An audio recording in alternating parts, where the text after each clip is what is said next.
Hey there! In this video, I will show you exactly how to add a link to your TikTok bio.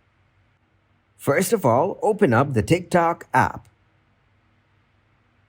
After opening your TikTok, tap on your profile icon from the bottom right. Then tap on Menu from the top right corner.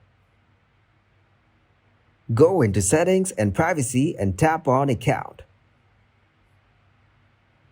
From Accounts, click on Switch to Business Account. Then press Next and choose the category for your account. Choose the other option from the category and click on Next. Then skip all the options and complete your profile.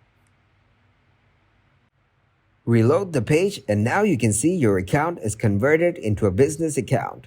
Then click on the Edit Profile button and click on Website.